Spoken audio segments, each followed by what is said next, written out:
کہیں آپ سے تو قرآن کے پڑھنے میں غلطی نہیں ہوتی؟ دیکھیے، ایک ذرا سی نہ سمجھی قرآن کے معاملے میں ہمیں گنہگار بنا دیتی ہے۔ اس لیے قرآن کریم کو تجوید سے پڑھنا سیکھیں۔ آج کے سبق میں ہم لوگ سیکھیں گے سورہ لیل کا دوسرا پارٹ۔ ایک پارٹ ہمارا کل ہو گیا ہے، تو جو لوگ آج ویڈیو میں نئے ہیں ان سے گزارش ہے کہ وہ پہلا پارٹ بھی دیکھ لیں، اس کا لنک آپ کو ڈسکرپشن میں مل جائے گا۔ تو دوسرے پارٹ کے اندر جو تجویدی رول ہیں انشاءاللہ وہ سیکھیں گے۔ آئیے سبق کو شروع کرتے ہیں۔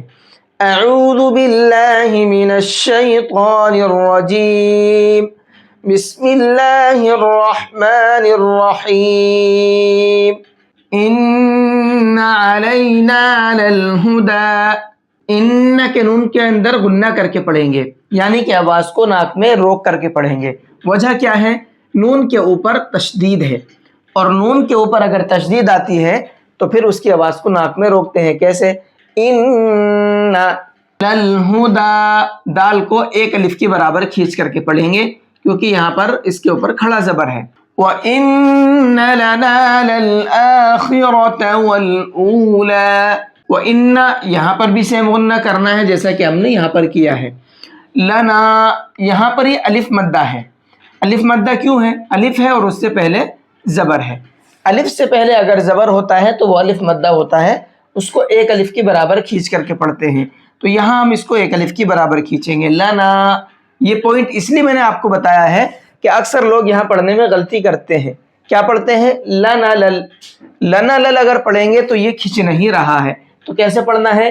لنا لل، یعنی کہ لنا للآخرۃ، خا اور را دونوں کو موٹا کر کے پڑھیں گے۔ والاولی، یہاں پر یہ واو مدہ ہے، اس کو ایک الف کی برابر کھینچ کر کے پڑھیں گے۔ یہ واو مدہ کیوں ہے؟ کیونکہ واو کے اوپر جزم ہے، واو ساکن ہوا اور اس سے پہلے پیش ہے۔ تو واو ساکن سے پہلے اگر پیش ہوتا ہے تو واو مدہ ہوتا ہے، اس کو ایک الف کی برابر کھینچ کر کے پڑھتے ہیں۔ فَأَنذَرْتُكُمْ نَارًا تَلَظَّىٰ، اب یہاں قاعدوں کو سمجھیے گا۔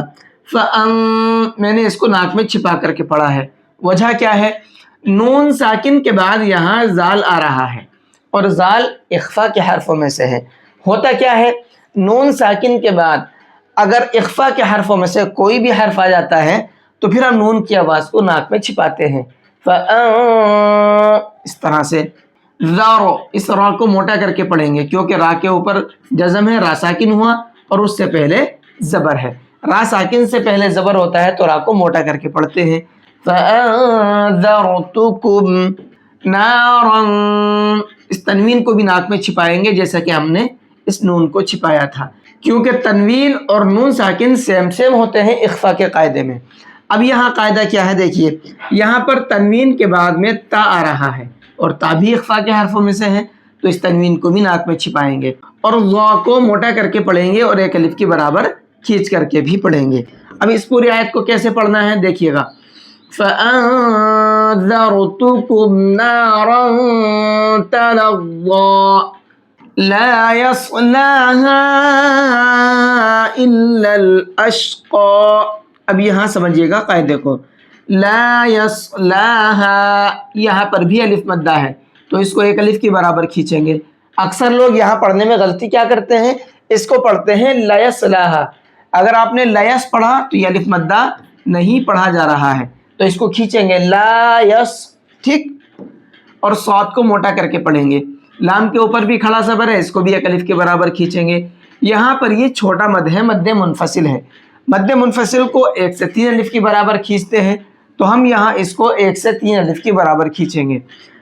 لا یصلاھا، اس طرح سے، کیونکہ یہاں پر الف مدہ کے بعد میں حمزہ دوسرے ورڈ کے اندر آ رہا ہے، اور یہی کنڈیشن ہے مد منفصل کی، ٹھیک۔ الل، اسلام کو اسلام کے اندر ملا کر کے پڑھیں گے، بیچ میں یہ الف اور یہ الف نہیں پڑھا جائے گا۔ اشقا، دیکھیے میں نے کیا پڑھا ہے اس کو؟ اشقا، قاف کے اوپر کھڑا زبر لگا کر کے پڑھا ہے۔ تو یہ جو پوائنٹ ہے کھڑا زبر لگانے کا، یہ عربی کا ایک رول ہے، تھوڑی لمبی بات ہو جائے گی، بس یہاں پر یہ سمجھیں کہ اس کے اوپر کھڑا زبر لگا کر کے پڑھیں گے، اشقا کھینچ کر کے۔ اچھا ایک چیز اور سمجھ لیتے ہیں، دیکھیے کھڑا زبر ہم یہاں تب لگائیں گے جب ہم یہاں پر آیت کریں گے۔ اگر ہم یہاں آیت نہیں کرتے تو پھر اس قاف کو اس لام میں ملا کر کے پڑھیں گے،